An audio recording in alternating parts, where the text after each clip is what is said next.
स्वागत है आप सभी का सक्सेस स्टडी चैनल में। तो आज मैं कक्षा 10वीं गणित प्रश्नावली 8.1 का प्रश्न संख्या 6 लेकर आई हूँ। एनसीईआरटी गणित है।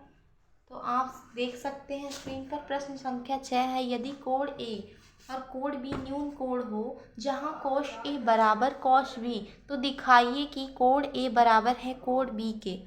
तो हमें जो दिया है पहले लिखते हैं। दिया है कॉश ए बराबर है कॉश ए बराबर है कॉश बी के। ये दिया हुआ है कॉश ए बराबर है कॉश बी के तथा कोण ए और कोण बी न्यून कोण है।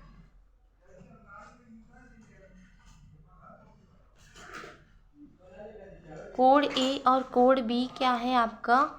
न्यून कोण है। उसके बाद सिद्ध क्या करना है? सिद्ध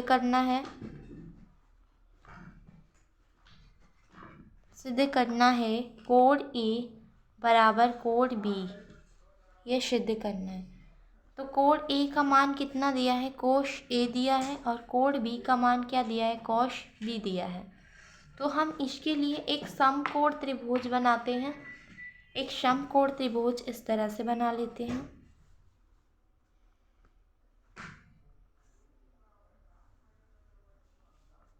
हमने एक समकोण त्रिभुज बनाया। यहाँ पे कोई थीटा कोण है बी और यहाँ पे कोई थीटा कोण है ए।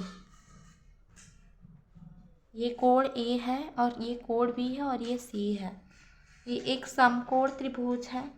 इसमें जो है कोण ए और कोण बी क्या है? न्यून कोण है। और जो कोण ए है वो कोण बी के बराबर है। तो हमें कॉश ए और कोश बी की वैल्यू निकालनी है। तो हम एक फार्मूला जानते हैं, लाल बटे कक्का का फार्मूला क्या जानते हैं? LAL बटे के ए। ये एक फार्मूला होता है। इसको हम कैसे लगाते हैं? यहाँ पे हम लिखते हैं साइन थीटा और यहाँ पे लिखते हैं कॉस थीटा और यहाँ पे लिखते हैं tan theta. Sine theta, cos theta, tan theta और यहाँ पे लिखते हैं कॉसेक थीटा और यहाँ पे लिखते हैं सेक थीटा और यहाँ पे लिखते हैं टैन थीटा। तो यहाँ पे साइन थीटा की वैल्यू क्या हो जाएगी? लंब बटे कड़। कॉस थीटा की वैल्यू हो जाएगी आधार बटे कड़। टैन थीटा की वैल्यू हो जाएगी लंब बटे आधार। इसी प्रकार से कॉसेक थीटा की वैल्यू कड़ बटे लंब, सेक थीटा की वैल्यू कड़ बटे आधार और टैन थीटा की वैल्यू आधार बटे लंब हो जाएगी। तो ये लंब लाल बटे कक्का का फॉर्मूला होता है। इसी का यूज़ करके यहाँ पे करेंगे। कॉश ए की वैल्यू हमें निकालनी है। तो हम जानते हैं हमारा जो थीटा के सामने वाली भुजा होती है वो क्या होती है? यहाँ पे कॉश ए की वैल्यू निकालनी। तो ये आपका थीटा कोण है। तो इसकी वैल्यू क्या होती है? कॉश ए की वैल्यू होती है आधार बटे कड़ होती है। ठीक है। और कॉश बी यानी कॉश थीटा की वैल्यू आधार बटे कड़ और कॉश थीटा की वैल्यू आधार बटे कड़। यहाँ तो आधार बटे कड़ ही रहेगा। अब देखिए आधार बटे कड़ को हमने लिख दिया। अब आधार क्या हो जाएगा हमारा? थीटा के सामने वाली भुजा क्या होती है? लंब होती है। थीटा के सामने वाली भुजा लंब होती है और थीटा के बीच में क्या होता है? हमारा आधार होता है। तो आधार हमारा क्या हो गया? AC हो गया और कड़ क्या हो गया? AB हो गया। और इसी प्रकार से हम कॉश बी का निकालेंगे। आधार क्या हो जाएगा हमारा? थीटा के सामने वाली भुजा लंब होती है और थीटा के बीच में क्या होता है? हमारा वो आधार होता है। ठीक है। तो इसमें आधार हमारा BC हो जाएगा और कड़ क्या हो जाएगा? AB ही होगा। अब हम AB से AB को कैंसिल कर देते हैं। तो हमारा जो AC बराबर हो जाता है BC के। यही हमें निकालना है। अगर AC और BC आपस में बराबर हैं तो कोण A बराबर होगा कोण B के। तो यहाँ पे हम लिख सकते हैं, क्या लिखेंगे? किसी भी त्रिभुज में संगत भुजा बराबर हो तो यहाँ पे लिखते हैं किसी भी त्रिभुज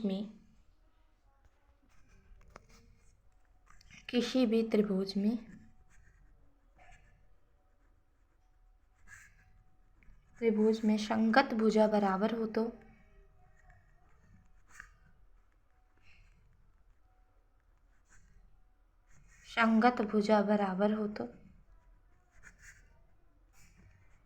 संगत भुजा बराबर हो तो संगत कोण भी बराबर होते हैं।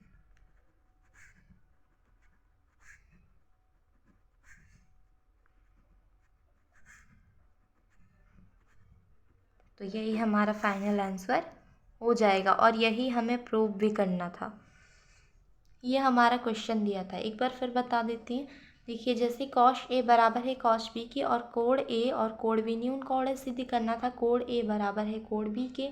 तो हमने यहाँ पे कॉश ए और कॉश बी लिख दिया। कॉश ए की वैल्यू आधार बटे कड़ और कॉश बी की वैल्यू आधार बटे कड़। तो यहाँ पे आधार हमारा ए सी था, कड़ बी ए बी था और आधार बी सी था, कड़ ए बी था। तो ए बी से ए बी कैंसिल हो गया तो ए सी बराबर हो गया बी सी के। चूँकि ए सी और बी सी आपस में बराबर है इसलिए कोण ए बराबर हो जाएगा कोण बी के। तो किसी भी त्रिभुज में संगत भुजा बराबर हो तो संगत कोण भी बराबर होते हैं।